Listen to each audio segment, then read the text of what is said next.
Okay, so first thing we look at in terms of that setup, look at everything in your posture, yeah? You're a lot more hunched over here, your hands are very low, you're quite a long way from the ball, that toe of the club sitting up in the air. The only part of the club hitting the ground is that back end heel, and that doesn't really help you when you're in the ground. So therefore you play a lot of your chip shots fifth of making contact with the ground, okay? And then to take the golf club back correctly, you've almost got to manipulate it. So now your hands are kind of to control the golf club, and therefore make it very difficult. If you hit the ground with that technique, it's going to be bad. So now you're trying to almost miss the ground, okay? So if you go back, not much body turn there at all. Oh, elbow, yeah, right. just like a bit of Oh, yeah, right. I mean, this elbow's like sort of going, just pulling backwards, okay? So taller, closer, okay? And now the turning of the torso moves the club there, okay? So you see your body movement there now. And the key thing at setup is toe of the club down, toe of your foot out. Toe-toe. So we kept saying toe-toe, yeah? Toe out, toe down, all right? And that gets you in a much better position. So now when you turn your body, the club can now work back on a nice little arc that you're creating here. Now this is like with your sand iron, can we see? Probably sand on a picture image at least.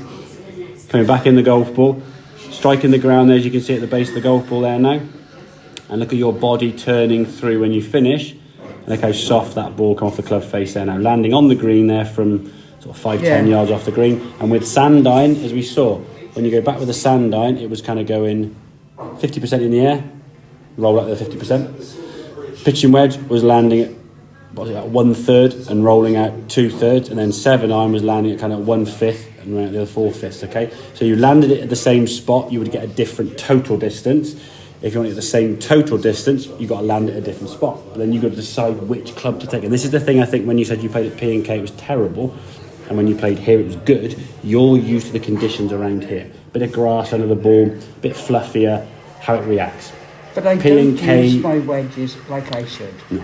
The thing is, you kind of, I think you work with one club only because it doesn't sort of... 7 iron. Yeah, exactly. One club worked well. Around P&K, it could work. Every shot No, you would have... nothing bloody worked. Well, there would have been a certain shot you had at P&K on whenever you last played where 7 iron would have been the right club. You may have played it wrong because of your old setup, but the choice of club was correct. The problem is if you're sort of migrating to the same club all the time, you play... I mean, you think you've got a different choice of club from sort of sand iron, pitching wedge, 9 iron, 7 iron. If we assume there's an equal amount of shots you're going to play with each 4 clubs, you'll be right 25% of the time if you choose one club all the time, yeah? Yeah. And then if you hit the golf ball, say, at an 80% success rate, that's not bad, is it? 80% at our level, okay? You're now going to be right 20% of the time over all the shots you play. So 1 in 5 is going to be good. The rest are going to be, and how they're going to be could be a variety from too long, short, daft, or whatever. So if we can get that set up with the address, toe down, toe out, weight forward. I remember the toe-toe. Just think toe-toe. Toe-toe and arms in. Just hum the song Africa around the golf course, Jen, you'll be fine. Toe-toe and the arms in, just like I keep my arms in when I'm putting. Yeah, but when you do that, don't suck them in so there's no movement. Just let them relax down, okay? When you knife and fork, you wouldn't eat your knife and fork like this, would you? Yeah? But you don't sit there with your elbows stuck into your ribcage. They're just sort of sat on your side there. I mean, your arms are just hanging down from the shoulders. They're relaxed as they are there. You see there? So that now swings through. There. It's not squeeze in so you sort of go...